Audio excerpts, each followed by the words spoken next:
নমস্কার, আমি রাজু চক্রবর্তী। ভাগবত বেদান্ত ইউটিউব চ্যানেলে আপনাদের সকলকে স্বাগত জানাই। সুপ্রিয় দর্শক বন্ধুরা, প্রতিবারের মতো আজকেও একটি সম্পূর্ণ নতুন এপিসোড নিয়ে আপনাদের সামনে হাজির হয়েছে। আর আজকে আমাদের এই পডকাস্টিং এ আমাদের সঙ্গে উপস্থিত আছেন ভক্তি শাস্ত্রী তপমূর্তি দাসজি এবং শ্রী দীপানন্দ অমৃত মহাশয়। তো সুপ্রিয় দর্শক বন্ধুরা, আজকে আমরা যে বিষয়টি নিয়ে আপনাদের সঙ্গে মূলত আলোচনা করব সেটি হলো ব্রাহ্মণ কাকে বলে। কয়েকটি প্রশ্ন আছে আমাদের এপিসোড চলাকালীন, প্রশ্নগুলি ধীরে ধীরে আপনাদের সামনে উপস্থিত করবো আমরা।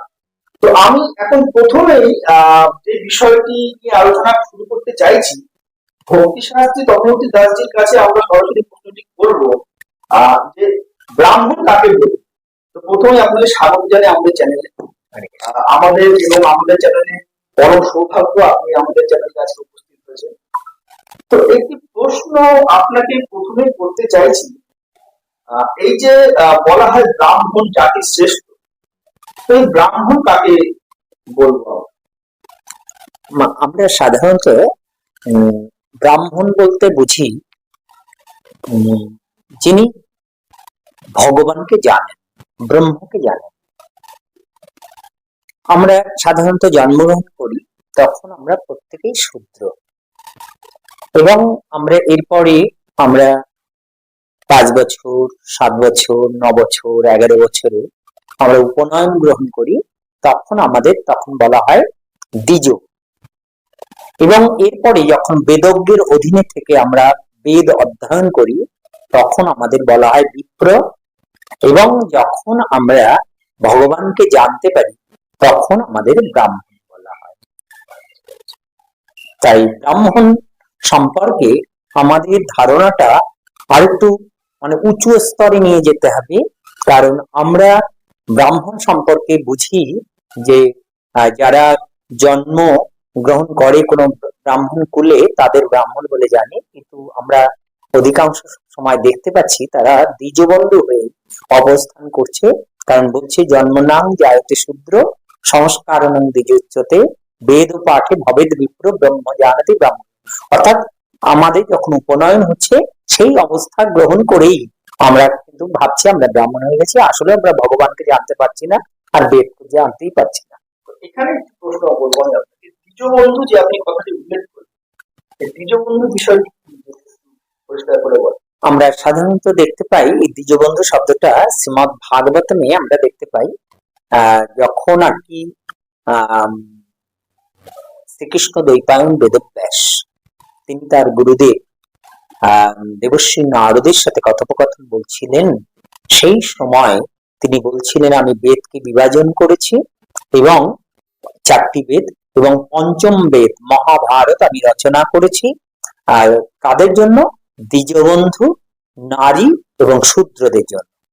এখানে এই দ্বিজবন্ধু শব্দটি আমরা পাই। এই দ্বিজবন্ধু শব্দটা কিন্তু খুব ভালো শব্দ নয়, যেমন আমরা তিরস্কার করি না, তাই এই বন্ধু শব্দটা দিয়ে তিরস্কার করা হয়েছে।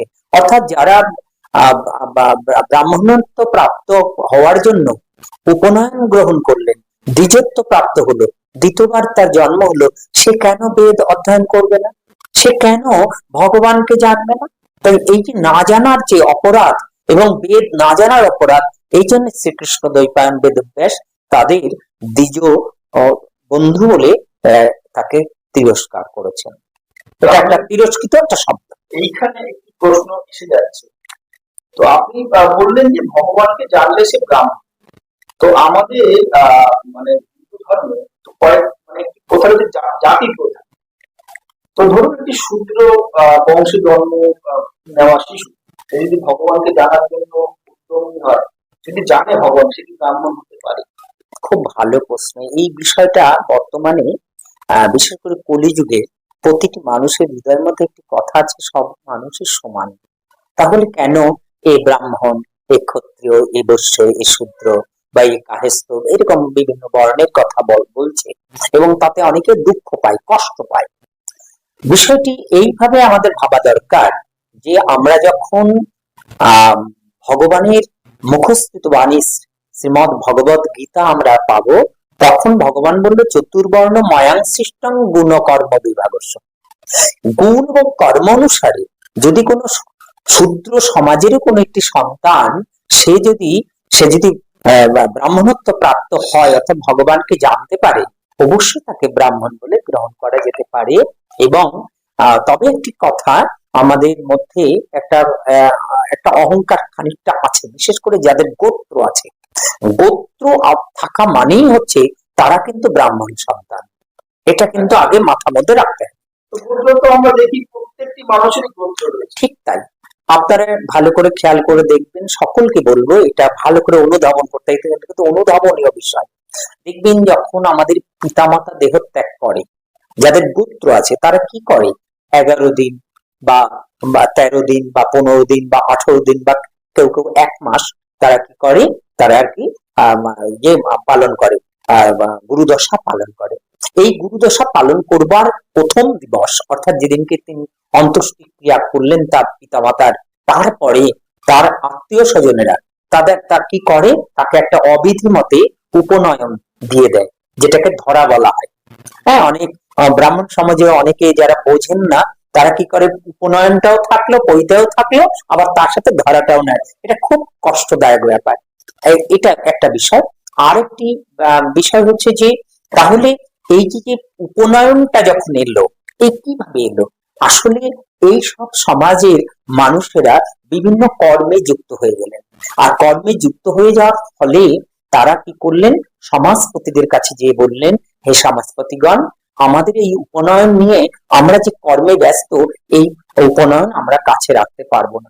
কিন্তু ষোড়শ সংস্কার বা দশবিধ সংস্কারের সময় আমি যখন আর কি সেই সংস্কারে নিজেকে যুক্ত করব, সেই সময় আমাদের এই উপনয়নটি আপনি আমাদের প্রদান করবেন।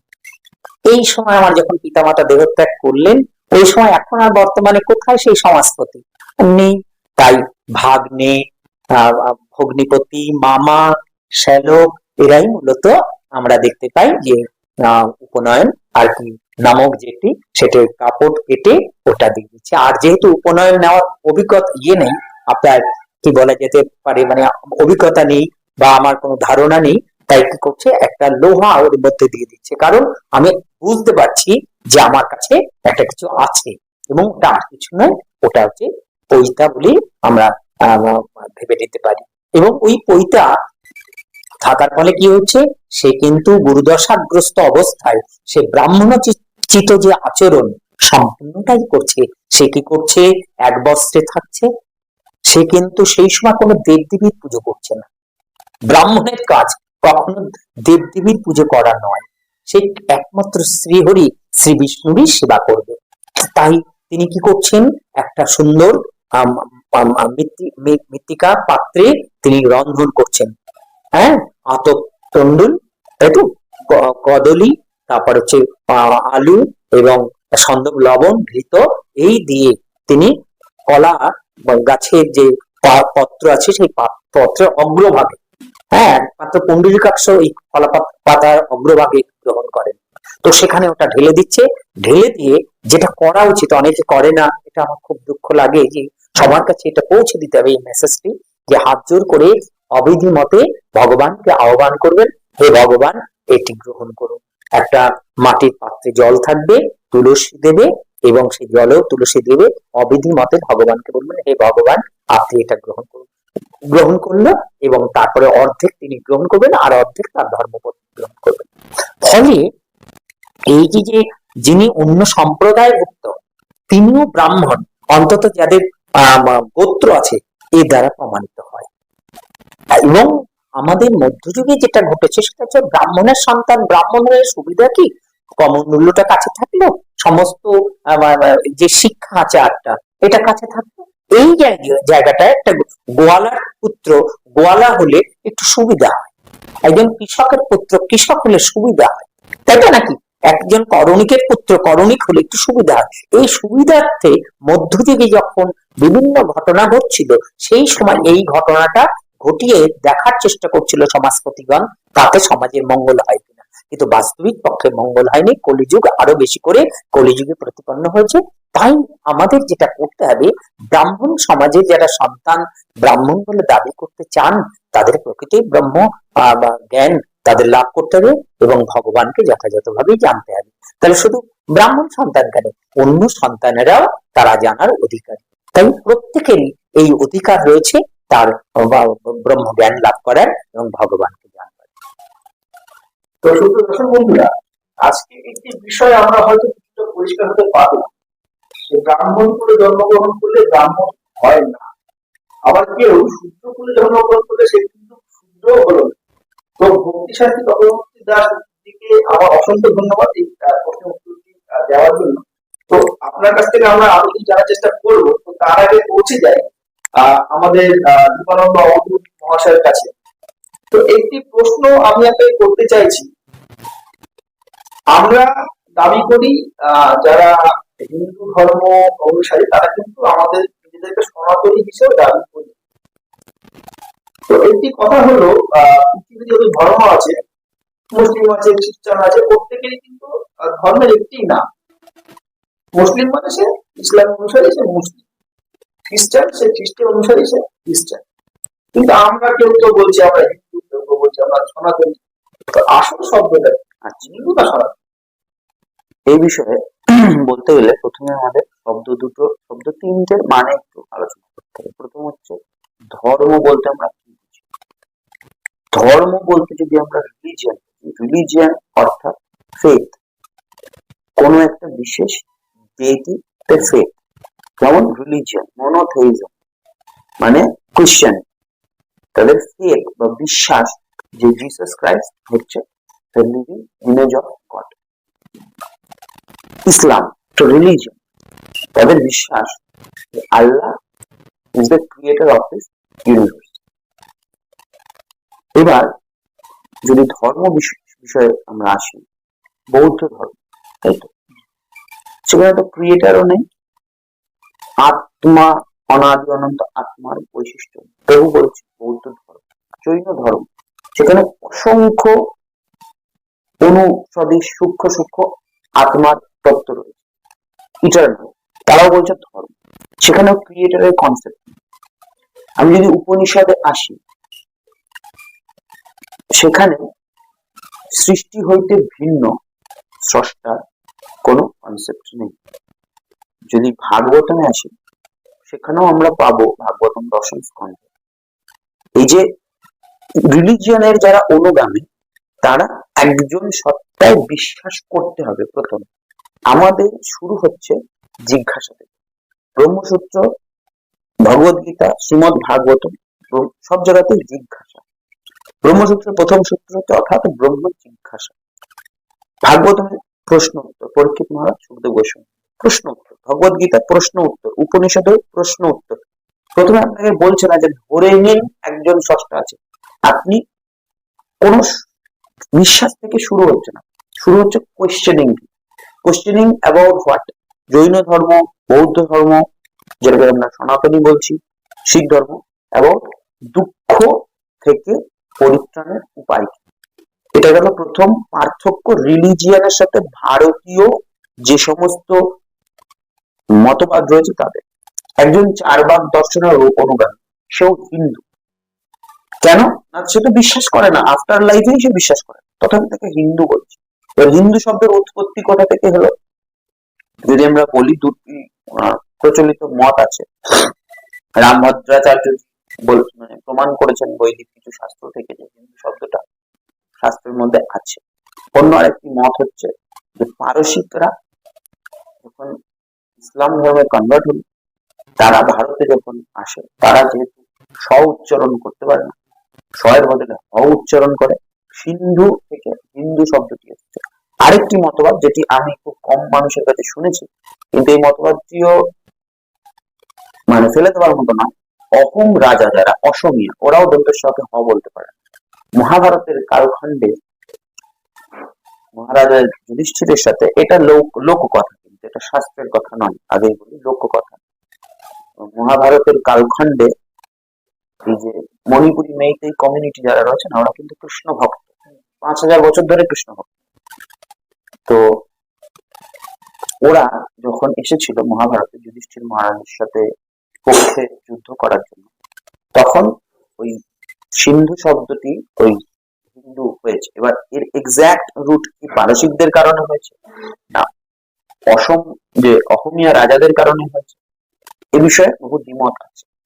আবার শাস্ত্রে যেহেতু রামভদ্রাচার্য একজন বিখ্যাত রামায়ণ সম্প্রদায়ের সাধক এবং জগৎব্যাপী তার খ্যাতি, এবং তিনি প্রমাণ করেছেন যে বৈদিক শাস্ত্রে হিন্দু শব্দটি রয়েছে। তো শিখ, জৈন, বৌদ্ধ এবং সনাতনী চারটে সম্প্রদায়কে হিন্দু বলে গণ্য করা হয়, এবং ভারতের সংবিধানের একটা সময় অবধি শিখ, জৈন, বৌদ্ধদের হিন্দু বলে গ্রহণ করা হতো। বর্তমানে হিন্দু বলতে আমরা বুঝি একটা জাতীয়তা বোধ। আমি ভারত এবং ভারতের সাথে সম্পর্কিত যা কিছু সমস্ত কিছুর সাথে আমার যে আত্মীয়তার সম্পর্ক, এই জাতীয়তা বোধ হিন্দু। আমি ভারতীয়, ভারতের যে প্রত্যেকটা ধূলিকণা আমার জন্য পবিত্র, তাকে রক্ষা করতে হিন্দু। এবার যদি বলেন সনাতন, সনাতন শব্দটা আমরা কোথায় পাচ্ছি? ভগবত গীতায় পাচ্ছি। ভগবান শ্রীকৃষ্ণ ভগবত গীতায় 15 নম্বর অধ্যায়ে বলছেন, মমৈবাংশ জীবলোকে জীবভূত সনাতন।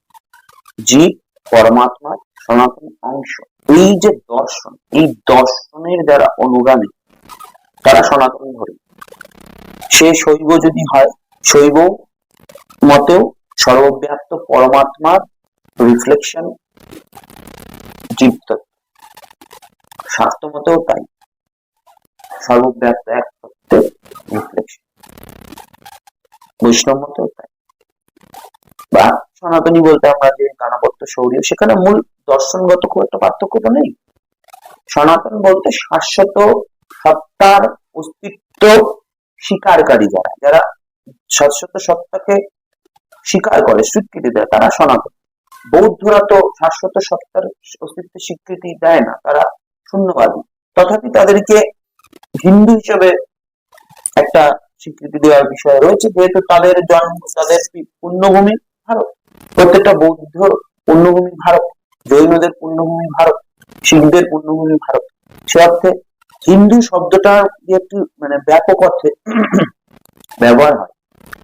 আরেকটি শব্দ যেটা এখন বিশ্বে প্রচলিত, সেটা হচ্ছে ধার্মিক রিলিজিয়ন এবং আব্রাহামিক রিলিজিয়ন। ধার্মিক রিলিজনের মধ্যে শিখ, জৈন, বৌদ্ধ, সারনা, সনাতনী, এদেরকে ধার্মিক রিলিজিয়ন বলছে। ইসলাম, ক্রিশ্চিয়ানিটি, ইহুদি, এদেরকে বলছে আব্রাহামিক।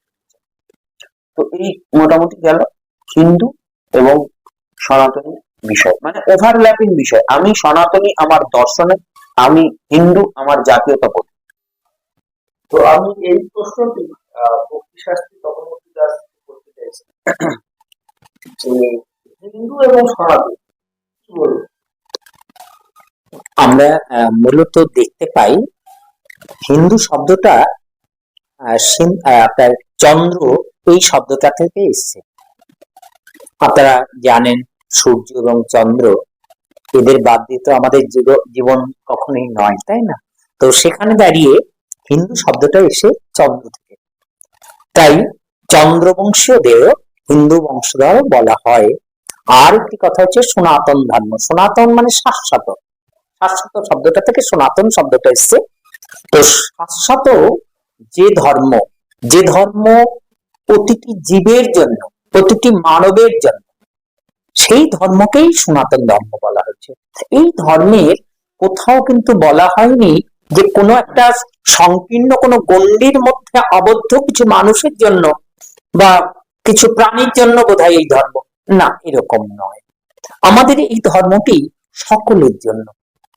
এই সকলের জন্য কিন্তু অন্য ধর্মের মানুষেরা বলার চেষ্টা করেন, কিন্তু তারা কিন্তু আসলে যে ধর্মের কথা বলেন, তো তারা হয়তো কেউ 700 বছর আগে, কেউ 1000 বছর আগে, কেউ 2000 বছর আগে, কিন্তু এই ধর্মটি মানুষের জন্য যখন প্রকৃতপক্ষে ধারাবাহিকভাবে আসছে, হ্যাঁ, লক্ষ লক্ষ বছর ধরে, সেই সময়ে আমরা দেখতে পাই বহু জ্ঞানীগুণী মানুষরা, বিদেশি মানুষরাও বলছেন, যখন আমাদের এই সব দেশ, পশ্চিমী দেশগুলি, তারা উলঙ্গ অবস্থায় প্রায় আর কি বলবো পশুর মতন জীবনযাপন করছে, তখন ভারতবর্ষে মুনি ঋষিগণ তারা কি কি করছে, বেদ রচনা করছে। তাহলে এর দ্বারা প্রমাণিত হয় আসলে সনাতন ধর্ম কখনো কোনো সংকীর্ণ ধর্ম নয়। এই সনাতন ধর্ম মধ্য দিয়েই আমরা সারা পৃথিবীর সমস্ত জীব এবং সমস্ত মানুষকে একত্রবদ্ধ করতে পারি এবং তাদের বলতে পারি, কোথাও এরকম নেই যে আমি উঁচু তুমি নিচু, এরকম নয়। আজকে আমার কোনো ছোট ভাই যদি কোনো ভুল পথে চলে, তাকে যদি সঠিক পথে পরিচালনা করার জন্য কোনো কথা বলা হয়, তার জন্য যেমন দাদার কোনো দাম্ভিকতা নেই, দাদার আছে প্রকৃত আর্তনাদ, যে ভাই তোমাকে কি করতে হবে, তোমাকে এই পথেই চলতে হবে। এবং কেন চলতে হবে তার জন্য বিভিন্ন ধারা উপধারা আছে। আমি বলবো যে আমরা প্রত্যেকেই সনাতন ধর্মকে গ্রহণ করব, এই বাসনাটা যেন আমাদের হৃদয়ে সকলের জন্য আসে। এবং কেউ যদি না বুঝতে পারে, তারা সবসময় জিজ্ঞাসা করবেন, কেন আমি সনাতন ধর্ম গ্রহণ করব, কেন করব, এইভাবে যেন প্রশ্নটা তার হৃদয়ের মধ্যে যেন থাকে। তিনি জীব হতে পারেন, তিনি মানুষ হতে পারেন, যে কোনো অংশের মানুষ হলেও তারা কিন্তু এই প্রশ্ন সারা পৃথিবীর সবাই করছে এবং আপনিও সেই প্রশ্ন করতে পারেন। তো আরেকটি প্রশ্ন, এখানে এই বিষয়ে আমি একটু একটা কথা বলবো, আমার বিষয়টা মনে পড়লো। এই যে আমরা যারা সনাতনী হিন্দু, আমরা তো বলছি যে পৃথিবীর প্রথম আদি থেকে সনাতন ধর্ম ছিল এবং তার রেফারেন্স হিসেবে আমরা শাস্ত্র দেখাচ্ছি এবং অন্য ধর্মগুলো সম্পর্কে বলছি যে ইসলাম 1400 বছর আগে এসছে, ক্রিশ্চিয়ানিটি 2000 বছর আগে এসছে। কিন্তু এটা কিন্তু ইসলাম বা ক্রিশ্চিয়ানিটির বিশ্বাস নয়। ইসলাম ধর্ম মতে পৃথিবীর প্রথম ব্যক্তি আদম আলাইহিস ওয়াসাল্লাম, তিনি মুসলিম ছিলেন। খ্রিস্টান ধর্ম মতে প্রফেট অ্যাডাম, সেখান থেকে আব্রাহামিক শাখা শুরু হয়েছে। তাদের দাবি যে পৃথিবীর প্রথম মানুষ ছিলেন তাদের ধর্ম। এবার দাবি তো সবাই একই করছে এবং ইসলামের যেটা বিশেষ করে দাবি, সেখানে হচ্ছে পূর্বের যত গ্রন্থ সব বিকৃত হয়ে গেছে, এক্সেপ্ট তাদের গ্রন্থ বিকৃত হয়নি। তারা প্রকৃত মানে স্রষ্টার ধর্মের অনুগামী। তাদের কথা হচ্ছে যে হিন্দু সনাতনী তারা সৃষ্টির উপাসনা করি আর তারা স্রষ্টার উপাসনা করে। এবার পার্থক্যটা কোথায়? ওরাও দাবি করছে, আমরাও দাবি করছি। আমাদের একটা জিনিস বুঝতে হবে যে ধর্মটা সনাতন মানে কিন্তু পুরাতন নয়। সনাতন মানে কিন্তু পুরাতন নয়। সনাতন মানে চিরন্তন। সনাতন মানে শাশ্বত। সনাতন মানে যদি পুরাতন হতো তাহলে দাবি করা যেতে পারতো যে পৃথিবীর প্রাচীনতম ব্যক্তিটা কি ধর্মের ছিল। কিন্তু সনাতন মানে চিরন্তন, মানে এই মুহূর্তে সত্য কথা। সনাতন ধর্মে আপনি ঈশ্বরকে এই মুহূর্তে উপলব্ধি করতে পারেন, সাক্ষাৎকার করতে পারেন, আপনি একটা গ্রন্থও লাভ করতে পারেন। সেটা কি? তার জন্য রয়েছে যোগ। যোগে জ্ঞান যোগ, ভক্তি যোগ, অষ্টাঙ্গ যোগ, বহুবিধ যোগ রয়েছে। আলটিমেট পথগুলো যোগ। যোগ মানে কি? পরমাত্মার সাক্ষাৎকার। এই যে সুযোগটা রয়েছে, এই সুযোগটা কিন্তু অন্য যে রিলিজিয়ান গুলো সেখানে নেই। আমি যদি বলি একজন মুসলিমকে যে ভাই আমি কি ইসলাম পালন করে ইহকালে স্রষ্টার কাছ থেকে উপদেশ লাভ করতে পারি? সে বলবে না। অন্তিম উপদেশ স্বরূপ তাদের কিতাব কোরআন আগত হয়েছে, এখন সেটা মানতে। এখানে পার্থক্য। দাবি আমরাও করছি পুরাতন, ওরাও পুরাতন করছে, কিন্তু পুরাতন তো শুধু নয়, চিরন্তন, শাশ্বত। এই মুহূর্তে আমি শ্বাস নিচ্ছি, তাহলে শ্বাস নেওয়াটা জীবের সনাতন ধর্ম। একটা মুসলমানও শ্বাস নিচ্ছে, একটা হিন্দুও শ্বাস নিচ্ছে, একটা মানে চতুষ্পদী জন্তু সেও শ্বাস নিচ্ছে। তাহলে আমরা বলতে পারি যে জীবের সনাতন ধর্ম বা প্রাণীর সনাতন ধর্ম শ্বাস নেওয়া। এখানে ডিফারেন্সিয়েশন নেই। এবার এই শ্বাসের উপরেই আমাদের সনাতন ধর্ম, শ্বাসটাকে স্থির করা বিষয়গুলো রয়েছে। তো আমরা শুধু পুরাতন নই, আমরা সনাতন। মানে যেমন আমরা পুরাতন তেমন আমরা আধুনিক। আমি এই কথাটা এই জন্য বলতে চাই। অসংখ্য ধন্যবাদ আপনাদের। শুধু দর্শক বন্ধুরা, আমাদের এই চ্যানেলের উদ্দেশ্য কিন্তু কোনো বিতর্ক ছড়ানো নয় বা কোনো ধর্মকে ছোট করা নয়। কাউকে ছোট করার উদ্দেশ্যে কিন্তু আমাদের এই সম্প্রচারণা। কিন্তু যতটুকু না বললে নয়, আমাদের ধর্ম সম্পর্কে আপনাদেরকে, হিন্দু ধর্ম বা সনাতন ধর্ম সম্পর্কে আপনাদেরকে সঠিক তথ্য দেওয়াটা আমাদের উদ্দেশ্য। তো সেই উদ্দেশ্য পূরণের জন্য যতটুকু না বললে নয়, ততটুকু আমাদের বলা। কিন্তু যারা আমাদের ভিডিওটি দেখছে তারা কিন্তু কোনোভাবে খারাপ ভাবে নেবেন না, কেননা কোনো ধর্মকে ছোট করার উদ্দেশ্য আমাদের চ্যানেলে নেই, বা কোনো বিতর্ক ছড়ানো আমাদের উদ্দেশ্য নেই। তো এখন আমি পৌঁছে যাব ভক্তি শাস্ত্রী তপমূর্তি দাসজির কাছে। তো একটি প্রশ্ন আমি আপনাকে করতে চাইছি, যেহেতু আমাদের চ্যানেলের নাম ভাগবত বেদান্ত, তো সেখান থেকে প্রশ্নটি আসে যে বৈষ্ণব কাদেরকে বলে, বা বৈষ্ণব আমরা কাকে বলি? খুব ভালো প্রশ্ন এটা। যে বৈষ্ণব শব্দটি এখন বর্তমানে খুব শোনা যাচ্ছে আন্তর্জাতিক কৃষ্ণ ভাবনামৃত সংঘ ইসকন এবং গৌড়ীয় বৈষ্ণবদের কৃপায় আমরা সারা পৃথিবীতেই এই বৈষ্ণব ধর্মের প্রচার, বিশেষ করে হরে কৃষ্ণ মহামন্ত্রের প্রচার, এটা আমরা দেখতে পাই। এবং বৈষ্ণব শব্দটাকে নিয়ে বহু আলোচনা হচ্ছে। তো আমরা যদি একটু সরল ভাবে ব্যাপারটা ভাবি, কারণ সরল ভাবে বলার একটা কারণ আছে।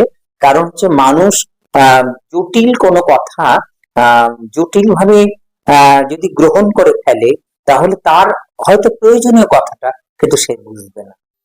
হ্যাঁ, তো সেই সরল কথাকে সরল ভাবে বলা। আমি ক্ষণকাল আগেই ব্রাহ্মণ সম্পর্কে আলোচনা করছিলাম। তো ব্রাহ্মণ কাকে বলা হয়েছিল? যিনি ভগবানকে জানতে পারেন। তা ধরা যাক আর আমার ডান পাশে অবধূত বসে আছে, আমি জানতে পারলাম এ হচ্ছে ভগবান। আমি যখন জানতে পারবো, সেই সময় আমি কোথায় বসা আসন, কোথায় চন্দন, কোথায় মালা, কোথায় ফুল, কোথায় অবধূ, কোথায় ভোগের সামগ্রী, আমার ছুটোছুটি শুরু হয়ে যাবে। অর্থাৎ আমি ভগবানকে পেয়ে গেছি, এইবার কি করবো? ভগবানকে আমি সেবা করব। তাহলে যিনি সেবা করেন তিনি হচ্ছেন বৈষ্ণব, আর যিনি জানেন তিনি হচ্ছেন ব্রাহ্মণ। তাই আমার মনে হয়েছে ব্রাহ্মণ এবং বৈষ্ণব অভিন্ন তত্ত্ব। হ্যাঁ, যেমন ওই আমরা জলে যখন আয়নিত অবস্থা করি, যেমন ওই ও এইচ একটা আয়নিত অবস্থা, একটা এইচ ও একটা আয়নিত, মানে এইচ একটা আয়নিত হয়েছে। হ্যাঁ, মানে H2O মানে জল। তো আমি যদি ও এইচ কে একটা আয়নিত অবস্থা রাখলাম, আর একটা এইচ কে আলাদা আয়নিত অবস্থা রাখলাম। যেমন আমরা বিজ্ঞানের ভাষায় বোঝানোর জন্য আমরা দুটোকে আলাদা করি, কিন্তু ওরা কি কখনো আলাদা হয়? আলাদা হয় না। তাই যিনি ব্রাহ্মণ তিনি বৈষ্ণব। কেন? কারণ যিনি ভগবানকে জানতে পেরেছেন তিনি সেবা ছাড়া এক দণ্ড থাকতে পারবেন না। আর তাই আমাদের সর্বপ্রথম সিদ্ধান্ত নিতে হবে, যিনি ব্রাহ্মণ তিনি বৈষ্ণব। অর্থাৎ সেবা যিনি করেন, ভগবানকে যিনি সেবা করেন, বিষ্ণুর যারা উপাসক তারা বৈষ্ণব, ভগবান শ্রীকৃষ্ণের যারা সেবক তারা বৈষ্ণব।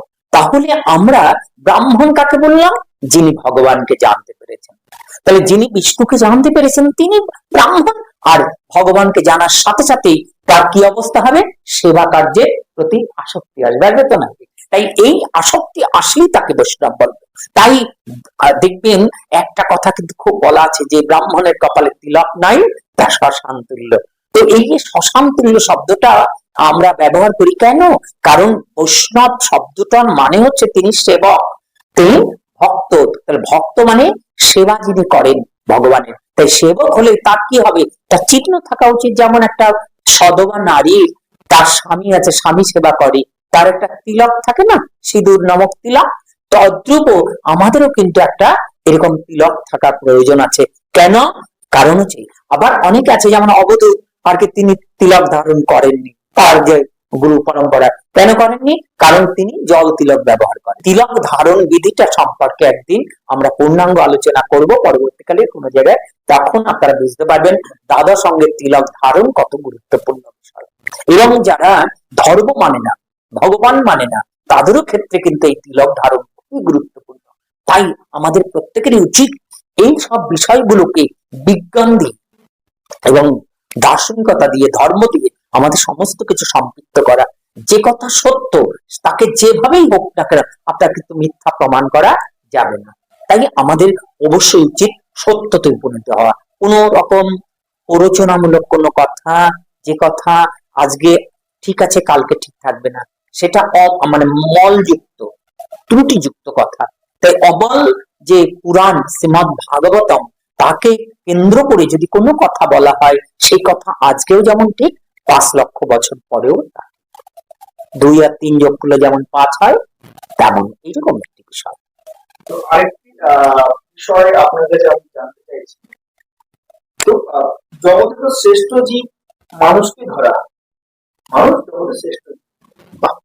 তো এই মানুষেরও তো কিছু ত্রুটি রয়েছে, সেই ত্রুটিগুলি দেখুন, এই ব্যাপারটা খুবই ইম্পর্টেন্ট, একটা দারুণ একটা কোশ্চেন করছে। মানুষের ত্রুটি, এই ত্রুটির থেকে কিন্তু এই সমস্ত কিছু বোঝা না বোঝার বিষয়টি আসে।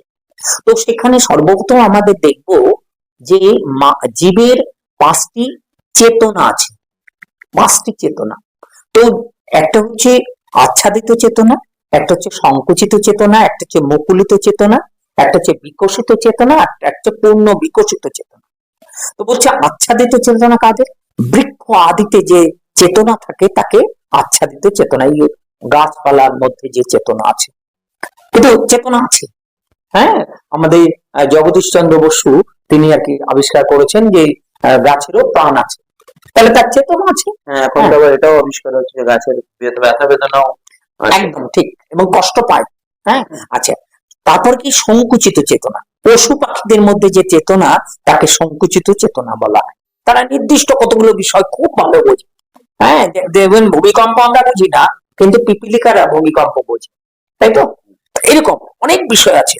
আর মুকুলিত চেতনা কোনটা বলা হচ্ছে? সাধারণ মানুষের মধ্যে যে চেতনা, তাকে মুকুলিত চেতনা বলা হয়।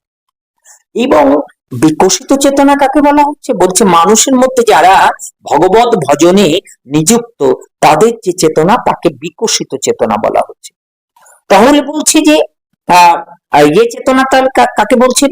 পূর্ণ বিকশিত চেতনা কাকে বলছে? বলছে এই ভগবত ভজনে যারা নিজ সিদ্ধি লাভ করেছেন, তাদের যে চেতনা, তাকে পূর্ণ বিকশিত চেতনা বলা হচ্ছে। কিন্তু তা সত্ত্বেও একটা কথা কিন্তু খুবই ইম্পর্টেন্ট, সেটা হচ্ছে যে আমরা দেখতে পাই যে মানুষের মধ্যে ত্রুটি রয়েছে। যে প্রশ্নটা করা হয়েছিল, আমি চেতনার কথাটা এই কারণে বললাম, কারণ ত্রুটি আলোচনা করার আগে যদি চেতনার সম্পর্কে আলোচনা না করি, তাহলে সেটা অসম্পূর্ণ আলোচনা আসে। তাই আমি ওই আলোচনাটা করে এসেছি। তো বলছি, মানুষের মধ্যে ভগবানের যে শরীরসহ্য যে শক্তি আছে, তা বিন্দু বিন্দু করে আছে। ভগবানের মধ্যে যে গুণগুলি রয়েছে, তা বিন্দু বিন্দু করে মানুষের মধ্যে আছে। কিন্তু তা সত্ত্বেও মানুষের মধ্যে 4টি ত্রুটি সবসময় বিরাজমান। এটা কিন্তু সকলের মধ্যে থাকবে, এটা কিন্তু একদম আন্তর্জাতিক কথার মতনই ব্যাপারটা। সেটা কি? এক হচ্ছে ভ্রম, ভুল করার প্রবণতা। আমি তো মাঝে মধ্যে এই কলমটি কোথায় রেখেছি আমি ভুলে যাই, এটা হয় না আমাদের বাড়িতে, এটা আমরা প্রায় করে থাকি, ভুল করার প্রবণতা। এবং সেই ভুল, সর্বোচ্চ ভুল কি করি? যখন ভগবানকে ভুলে যাই, ভুল করার প্রবণতা, তাই না? 2 হচ্ছে প্রমাদ, যা করার দরকার নেই তাতে মহাচ্ছন্ন থাকা। একটা পাগল, সে কি করছে? তার যেটা দরকার নেই, হ্যাঁ, সে হয়তো রাজার ছেলে, সে হয়তো মাঠে যেয়ে সে করছে বালি খেলা করছে। তো বালি খেলা কি তার প্রয়োজন আছে? দরকার নেই, কিন্তু সে মহাচ্ছন্ন ওই বালি খেলাটাকেই রাজ্য বলে মনে করছে, এবং সে ভীষণ তাতে নিয়ে মশগুল থাকছে। প্রমাদ একে বলা হয়। আর কি বলছে? বিপ্রলিপ্সা, প্রতারণা করা, নিজেকে এবং অপরকে প্রতারণা করা। হ্যাঁ, এই প্রতারণা করার প্রবণতাটাকে বিপ্রলিপ্সা বলা হচ্ছে। কখনোই আমাদের এটা করা উচিত নয়, কিন্তু আমরা কিন্তু প্রতারণা নিজেকেও করি এবং অপরকেও করে থাকি। আর কি? করুণাপাত, জ্ঞান সংগ্রহে আমাদের যে ইন্দ্রিয় আছে, 10 ইন্দ্রিয়, আমার মোট 11 ইন্দ্রিয়, এই 11 ইন্দ্রিয়ের অসম্পূর্ণতা আছে।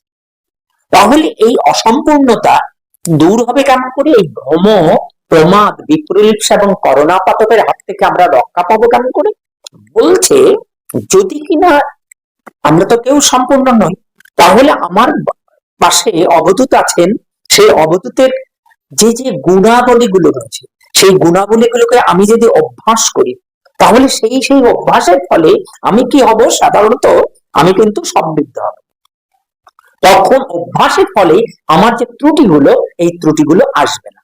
যেমন আমি মাঝে মধ্যেই নামতার ক্লাসে আমি নামতা ভুলে যাই, তাহলে আমি কি করব, আমি যদি বারে বারে সেই নামতার ক্লাসে নামতাগুলো মুখস্থ করি, একটা সময় আমার অজান্তে সেগুলো বেরিয়ে যায়।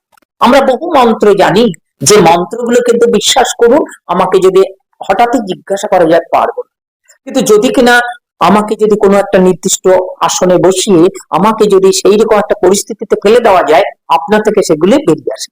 এটা অভ্যাসযোগ। তো এই অভ্যাসযোগের মাধ্যমে আমরা দেখতে পাই যে আমাদের এই ত্রুটিগুলো দূর হতে পারে। অসংখ্য ধন্যবাদ। তো আজকে এটি শেষ প্রশ্ন দিয়ে আমি আজকে অনুষ্ঠান শেষ করবো, কারণ অনুষ্ঠানটা নির্ধারিত হয়ে গেছে। তো আমি সরাসরি চলে যাব দীপানন্দ অবধূত মহাশয়ের কাছে। তো আমি যে প্রশ্নটি আপনাকে করতে চাইছি, যে ধরুন কেউ নাস্তিক, তাহলে কি আমরা হিন্দু বলে মানব? হিন্দু তো অবশ্যই। কিভাবে? কেন না, আস্তিক অর্থ আমরা কি বুঝি, যে আজকে আমরা আস্তিক বলতে বুঝি বিশ্বাস, কিন্তু আস্তিক বলতে বিশ্বাসী নয়, অস্তি শব্দ থেকে আস্তিক বিষয়টা আসছে। অস্তি কিসের অস্তি? শাশ্বত যে অস্তিত্ব, তো সেটাকে জ্ঞানের বিষয়, জানার বিষয়, আত্মজিজ্ঞাসা আসার পরে আসবে। তার আগে তো সবাই অ্যাকচুয়ালি নাস্তিক। আর ভারতীয় সনাতন ধর্ম যেমন রয়েছে, পাশাপাশি ভারতবর্ষে বহু নাস্তিক্য দর্শনও এসছে, যেমন চারবাক দর্শন, বৌদ্ধ দর্শন, এগুলো নাস্তিক্য দর্শন। এবং তারা ভারতবর্ষে প্রচার করেছে, কেউ তাদের উপর অত্যাচারও করেনি, কিছুই করেনি।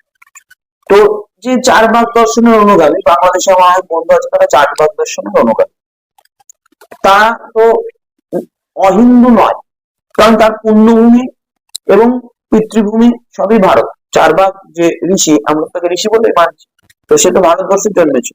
তো সে নাস্তিক হয়েও তার জাতীয়তা বোধ তো বদলাচ্ছে, দর্শন পরিবর্তন হচ্ছে, তার রিয়েলাইজেশন স্তর দিয়ে। একটা সময় নাস্তিক না হলে আস্তিক হওয়া যায় না, কারণ প্রচলিত যে বিশ্বাস সেটার ওপর যখন প্রশ্ন করছে, সেই তো নাস্তিক। এই প্রশ্ন করার অধিকার তো ব্রহ্মসূত্রে দিচ্ছে। তো নাস্তিক হলে অবশ্যই, নাস্তিক মানে অহিন্দু নয়। এটাকে বলতে পারি যে সে সনাতন ধর্মকে সরাসরি অনুসরণ করে না, কিন্তু তার মানে অহিন্দু, এই কথাও বলে। তো অসংখ্য ধন্যবাদ আপনাদের। দর্শক বন্ধুরা, সবার মতো ধন্যবাদ আপনাদেরকে দেবো, কারণ আপনারা এতক্ষণ সময় নিয়ে অনুষ্ঠানটি আজকে দেখলেন।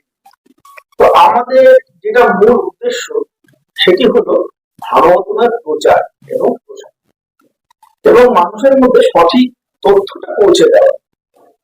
তো আজকে আমাদের অনুষ্ঠানে উপস্থিত ছিলেন ভক্তি সাথী তপমন্ত্রী দাসী এবং দীপানন্দ অবধূত মহাশয়। ওনাদের মাধ্যমে আমরা কিছু কিছু বিষয় আজকে পরিষ্কার করার চেষ্টা করেছি, হয়তো হয়েছি। আর একটি বিষয় আপনাদেরকে বলবো, আপনাদের সঙ্গে কিন্তু আমারও বিশেষ কিছু উপকার হচ্ছে এই চ্যানেলের মাধ্যমে, কারণ আমিও ভারতীয় সনাতন ধর্ম সম্বন্ধে বিশেষ কিছু তথ্য জানার সুযোগ পেয়েছি। তো আপনারা যদি নতুন দর্শক হয়ে থাকেন, তবে অবশ্যই আমাদের সাবস্ক্রাইব করুন। যদি ভিডিওটি ভালো লেগে থাকে, তবে অবশ্যই ভিডিওটিকে লাইক করুন এবং কমেন্ট করুন। কমেন্ট করলে কিন্তু আমাদের নতুন চ্যানেল আপনারা অবশ্যই দেখতে পাচ্ছেন, চ্যানেলের রিচটা অবশ্যই বাড়ে। তো আজকে বিশেষ কথা বাড়াবো না, আমরা আজকে অনুষ্ঠান এখানে শেষ করবো। আপনাদের অসংখ্য ধন্যবাদ এবং আপনাদের অসংখ্য ধন্যবাদ আজকে অনুষ্ঠান শেষ করছি। দেখা হবে আবার আগামী